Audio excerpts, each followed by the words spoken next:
Hello guys, आप लोगों का मेरे चैनल पे स्वागत है। इस वीडियो में आपको छठ महापर्व के बारे में कुछ बातें बताई जाएगी, जैसे छठ पर्व कहाँ से और कब से शुरू हुई, इसकी क्या विशेषताएं हैं और ये कहाँ ज़्यादा मनाई जाती है, इसके बारे में हम लोग बात करेंगे। तो एक कहावत तो आप लोग ज़रूर सुने होंगे कि उगते हुए सूरज को दुनिया सलाम करती है। ठीक है, उगते हुए सूरज को तो दुनिया सलाम करती है, लेकिन ये सिर्फ हमारे देश में, भारतवर्ष में कहते हैं डूबते हुए सूरज को भी नमन किया जाता है। अर्थात जो कहने का तात्पर्य यह है कि छठ महापर्व जो हमारे भारत में बहुत धूमधाम से मनाया जाता है, जिसमें विशेषकर बिहार, झारखंड, उत्तर प्रदेश में बहुत ही धूमधाम से मनाया जाता है, हम उसी महापर्व की बात करेंगे। ठीक है, इसके अंदर जानेंगे कि छठ पूजा की शुरुआत कहाँ से हुई और कब हुई और क्या क्या इसके विधि हैं। और ठीक है, तो हम लोग जानते हैं, शुरू करते हैं। इसमें माना जाता है सनातन धर्म के अनुसार माना जाता है कि ये जो है छठ पर्व की शुरुआत जो हुई है वो द्रौपदी के द्वारा की गई है।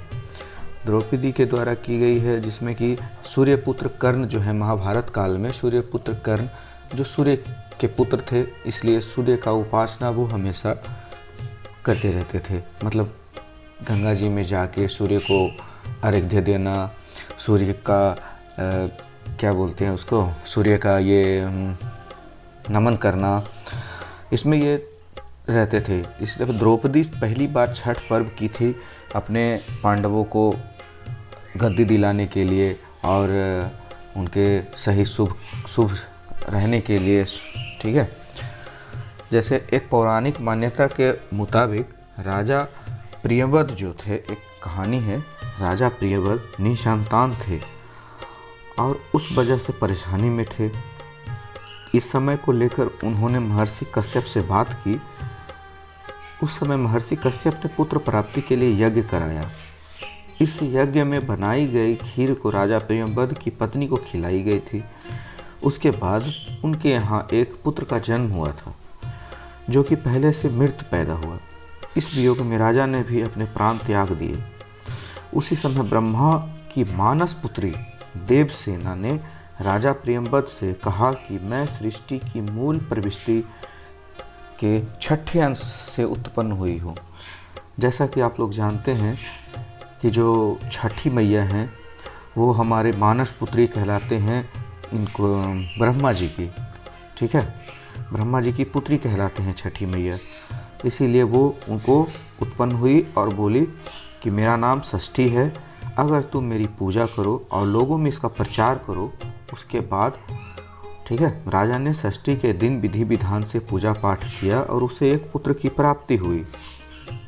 ठीक है, उसके बाद जो है पौराणिक मान्यताओं के मुताबिक जो है लंका के राजा रावण का वध करने के बाद श्री राम जब पहली बार अयोध्या पहुँचे थे, उस समय भगवान श्री राम और माँ सीता ने राम राज्य की स्थापना के लिए छठ का उपवास रखा था और उस समय सूर्य देव की पूजा अर्चना की थी।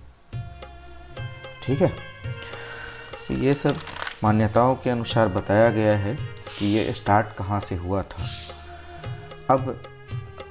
अब आगे ये बताने वाला हूँ कि इसकी विधि क्या है। विधि के बारे में जानेंगे। ये बिहार, झारखंड और उत्तर प्रदेश में बहुत ही अच्छे से मनाया जाता है। ये सिर्फ एक पर्व नहीं है, लोगों का इससे आस्था जुड़ा हुआ है। ये बहुत ही पौराणिक टाइम से चला आ रहा है। इसको बहुत ही लोग स्वच्छता पूर्वक किया करते हैं इस पर्व को। इसमें कोई भी पंडित जी का, कोई भी मतलब गुरु का ज़रूरत नहीं है। इसको करने के लिए सिर्फ छठ व्रती जो हैं वो 4 दिन का उपवास रखते हैं। सबसे बड़ा चीज़ है यही, 4 दिन का उपवास बिना अन्न जल ग्रहण किए कैसे ये रख पाते हैं। पहले बताते हैं कि ये कब बनाया जाता है। जानेंगे कि छठ पूजा जो है हर साल दीपावली के छठवें दिन, तिथियों की भाषा में अगर कहा जाए तो कार्तिक शुक्ल पक्ष की छठी तिथि को ये जो है छठ माता का पर्व जो है छठी तिथि से स्टार्ट हो जाता है। ठीक है, इसमें हम लोग सूर्य अस्त होने पे अर्घ्य देते हैं, पहली अर्घ। ठीक है, और उसके बाद उसके अगले दिन सप्तमी तिथि को सूर्य के उदय होने का समय पे अर्घ्य देते हैं।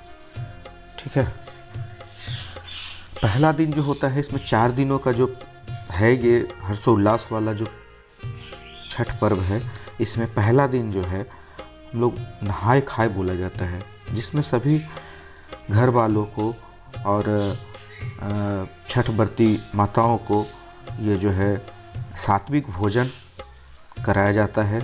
उसमें बहुत सारे पकवान बनाए जाते हैं, बहुत सारे ढंग के ये खाना बनाया जाता है जो बहुत ही सात्विक होता है, शुद्ध होता है।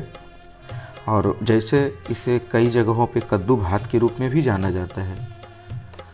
ठीक है, उसके अगले दिन जो है मतलब दूसरे दिन, जिसे हम लोग लोहंडा के रूप में जानते हैं, जिसमें व्रती पूरे दिन बिना अन्न जल ग्रहण किए दिन भर रहती है।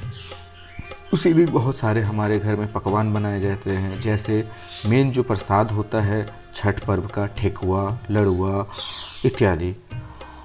और रात में जो है छठी माई को भोग लगाकर खरना किया जाता है।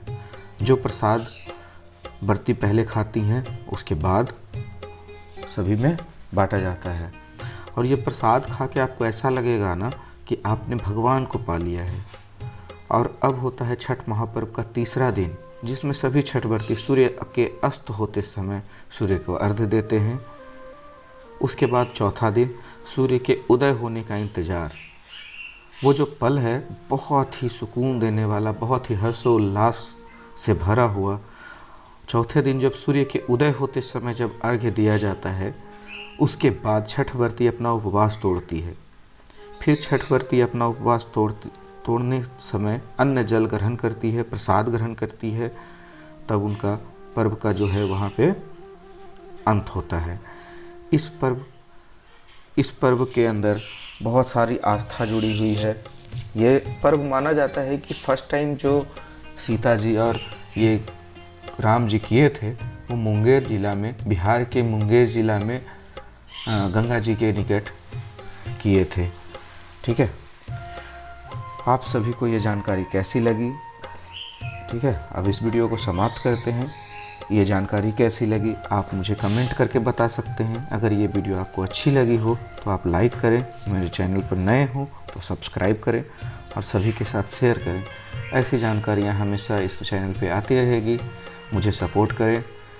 Thank you so much.